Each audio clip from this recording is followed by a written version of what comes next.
नमस्कार जी। धान की नर्सरी लगाते टाइम हम अमूमन कुछ गलतियाँ कर देते हैं और जिसकी वज़ह से वो पौध आपकी कमज़ोर रहती है और वो पौध आपके मेन फील्ड में जाती है, वहाँ भी फसल आपको कमज़ोर देखने को मिलती है। आज इस वीडियो में हम बात करेंगे कि धान की नर्सरी लगाते समय हम कौन से फर्टिलाइज़र दे सकते हैं, जिससे हमारी फसल पौध अच्छी हो, आगे फसल भी अच्छी हो। और यदि आपने पौध डाल दी है तो और यदि पौध कमज़ोर है तो आप उसमें क्या दवा दारू कर सकते हो जिससे वो थोड़ी हेल्दी हो जाए। जब आप धान की नर्सरी के लिए जगह तैयार कर रहे हैं, तब लास्ट टाइम आप जब ट्रैक्टर से आप जुताई कर रहे हैं, उस समय आपको खेत में कुछ फर्टिलाइज़र दे देने चाहिए, जैसे कि यूरिया 3 से 5 किलो और डीएपी आपका 2.5 से 4 किलो। इसके अलावा पोटास आपको देना चाहिए 2.5 से 3 किलो और फेरस सल्फेट और जिंक सल्फेट 400 से 500 ग्राम यदि आप दे सकते हैं तो ये बेहतर होगा। डीएपी की जगह आप एसएसपी भी दे सकते हैं 7 से 8 किलो। ये मैं जो रेंज बता रहा हूँ ये इसलिए बता रहा हूँ कि इंडिया के अलग-अलग हिस्सों में जो नर्सरी का एरिया है वो वेरी करता है। जनरली नर्सरी का 1 हेक्टेयर के लिए जो एरिया लिया जाता है वो 250 से 400 स्क्वायर मीटर लिया जाता है।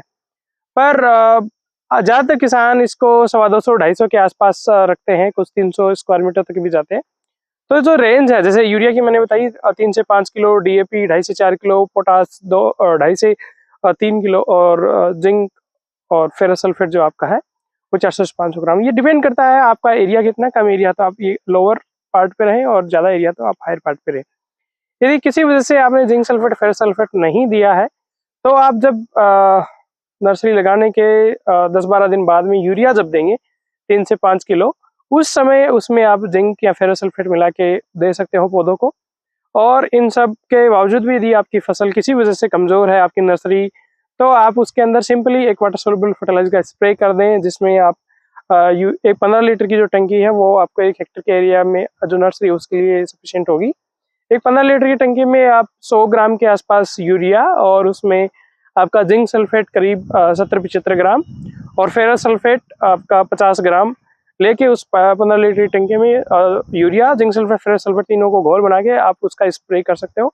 और ध्यान दें कि सुबह या शाम के समय आप स्प्रे करेंगे तो ज़्यादा बेहतर होगा, क्योंकि कई बार उससे बर्निंग इफेक्ट, क्योंकि बहुत कॉमन आपकी नर्सरी होती है, वो आ सकता है।